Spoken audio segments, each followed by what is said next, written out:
একদম বাস্ত করে দেবো সব একদম।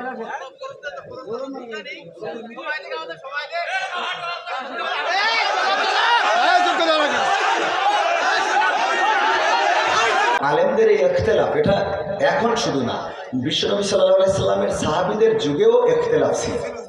এটা মত পার্থক্য থাকবে। আপনি একজন চেয়ারম্যান, বাংলাদেশে অসংখ্য চেয়ারম্যান আছে না নাই? তো সব চেয়ারম্যান কি একই সুরে কথা বলে? বলেন চেয়ারম্যান করে ইসলামের মধ্যে ভেদাভেদ হবে কেন? চেয়ারম্যানই করে এক জিনিস আর ইসলাম এক জিনিস। চেয়ারম্যান আর ইসলামের মধ্যে তুলনা করলে হবে না। আপনারা তো বুঝাতে পারবেন।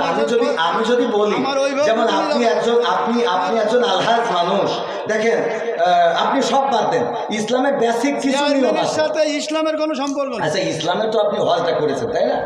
হজ করেছেন? আমি যে প্রশ্নটা আপনার কলায় বেগান 600 লোক আছে, আপনি সঠিকভাবে উত্তর সঠিকটা আপনি তো উত্তরের আগেই তো বকর করতেছেন। আমার উত্তরটা দিতে দেন। না না, আমার কথা তো বলতে দেবেন, তা বলতে না দিলে আমি কি করে বুঝাবো? ফালতু কথা বলিছেন, বলো খবরদার। ল্যাঙ্গুয়েজ সোজা করেন না, সোজা করে দেবো কিন্তু একদম। ল্যাঙ্গুয়েজ সোজা করে বলেন। আমি বলছি আমার কথা তো বলতে দেবেন। ল্যাঙ্গুয়েজ সোজা করে দেবো কিন্তু একদম। বিয়াদব লোক কম নাগাদ ভকর ভকর করতে আমি খাবার দেবো, একটা চোখ মুখ বাসটা করে দেবো কিন্তু একদম। আমি প্রশ্ন করলাম, একজন লোক বলছে যে আলহামদুলিল্লাহ নামাজ পড় না, শুরু না বললে নামাজ হবে না। আমি ফালতু করতেছি? আমি বলছি আমার কম নাগাদ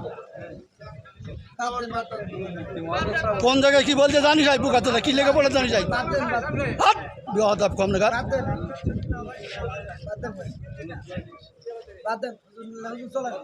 একদম বাস্ত করে দেবো সব একদম।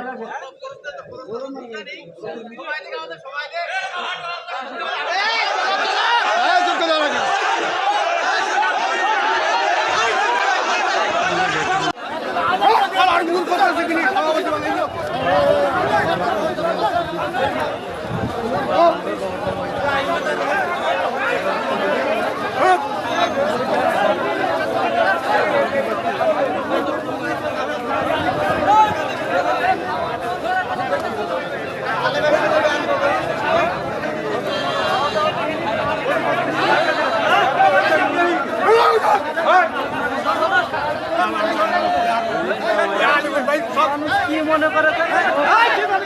মনে করে আমরা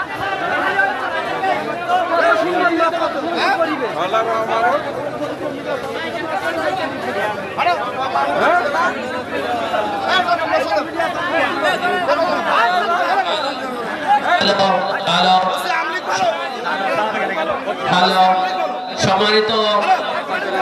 সম্মানিত উপস্থিতি, ভুল বোঝাবুঝির কারণে কোন রকম কোন সাউন্ড হবে না।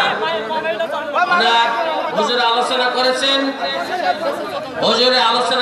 আলোচনার ভিতরে যে সমস্ত কথাবার্তা হয়েছেন চেয়ারম্যান সাহেব বুঝেছেন, এবং প্রধান বক্তা উনি আছেন, ওনার ল্যাঙ্গুয়েজ একটু চেঞ্জ হয়েছে। আমি স্টেজে ছিলাম, দেখলাম কথাবার্তা বলতে হবে, যে যে সম্মানিত ব্যক্তি তাকে সেভাবে বলতে হবে।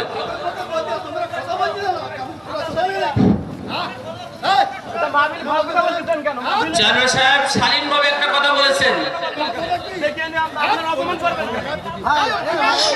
কথা বলেন।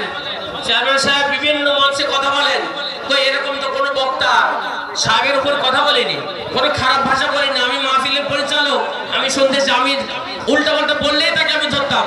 হুজুর প্রথম থেকে কথা বলছেন, চেয়ারম্যান সাহেব শালীনভাবে একটা কথা বলছেন, একটু হয়েছে